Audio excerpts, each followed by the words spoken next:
Во оваа епизода ќе се запознаеме со начинот на издавање на интегрираните еколошки дозволи и учество на јавноста во процесот на нивното издавање. Граѓанските организации може да влијаат одредена активност да се спроведува на поеколошки начин. Во ова видео ќе се запознаеме со издавање на интегрирани еколошки дозволи и учество на јавноста во процесот на издавање на дозволите. Издавање на интегрирани еколошки дозволи и учество на јавноста во процесот на издавање на дозволите.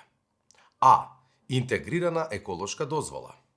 Активностите на новите инсталации или значителните промени на постоечките може да се вршат само по претходно добиена интегрирана еколошка дозвола.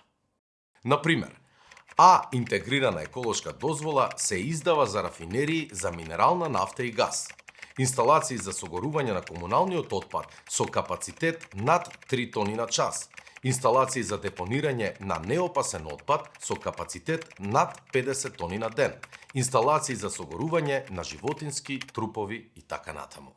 Барањето за добивање на А интегрирана еколошка дозвола се доставува до Министерството за животна средина и просторно планирање. Министерството за животна средина и просторно планирање доставува по еден примерок од комплетното барање по кое што се постапува до органот на државната управа надлежен за работите од областа на здравството, органите на државната управа надлежни за активностите кои би се вршеле во инсталацијата и општината или градот Скопје на чие што подрачје се изведува инсталацијата. Органите имаат право да доставуваат своји мислења и забелешки по однос на барањето и условите утврдени во нацртот, а интегрирана еколошка дозвола. Министерството за животна средина и просторно планирање е должно врз основа на нивно писмено барање да го стави на располагање барањето на здруженијата на граѓани основани заради заштита и унапредување на животната средина. Министерството за животна средина и просторно планирање го објавува барањето во најмалку еден дневен весник достапен на целата територија на Република Северна Македонија и на својата интернет страница. Министерството за животна средина и просторно планирање е должно да ја обезбеди на јавноста пристап до достапните информации потребни за оформување на мислењата и на ставовите. Градоначалникот на општината и градоначалникот на градот Скопје се должни на барањето за А интегрирана еколошка дозвола да му достават мислење на Министерството за животна средина и просторно планирање во писмена форма. Градоначалникот на општината и градоначалникот на градот Скопје може да организираат јавна расправа во врска со барањето, согласно со членот 103 од Законот за животната средина. Во рок од 30 дена од објавувањето на барањето, јавноста може да ги достави своите мислења и ставови во писмена или електронска форма.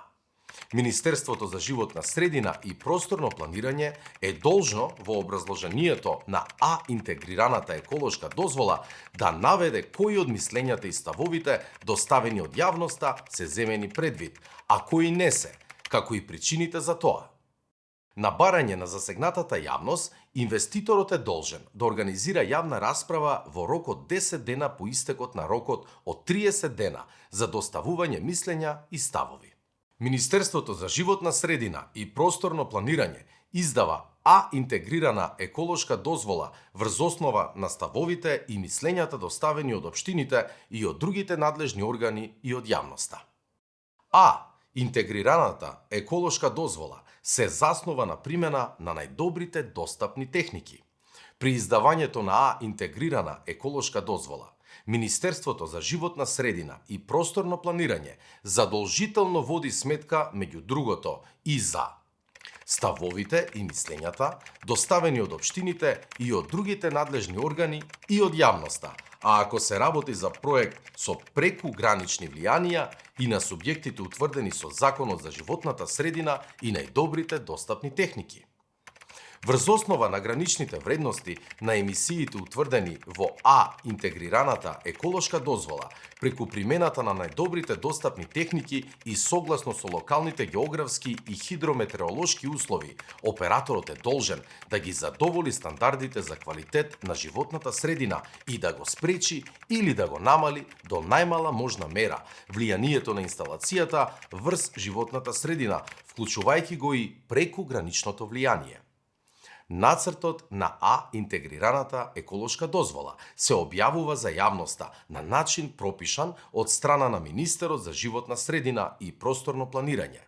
Јавноста може да ги достави своите забелешки во рок од 14 дена од објавувањето на нацртот на дозволата. На барање на јавноста, операторот е должен да организира јавна расправа за нацрт А интегрираната еколошка дозвола.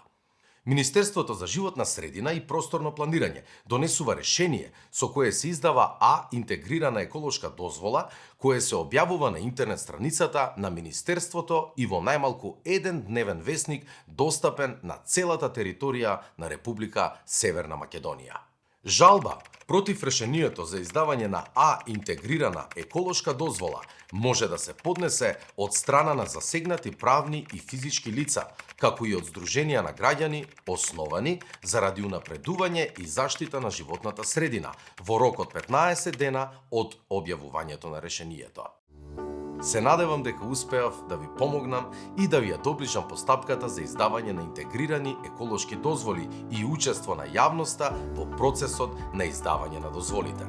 Доколку сте еколошка граѓанска организација, контактирајте го Македонското здружение на млади правници за да добиете дополнителни информации, помош и поддршка во вклучување во процесот на издавање на интегрирани еколошки дозволи преку програмата за правна и менторска поддршка на еколошки граѓански организации.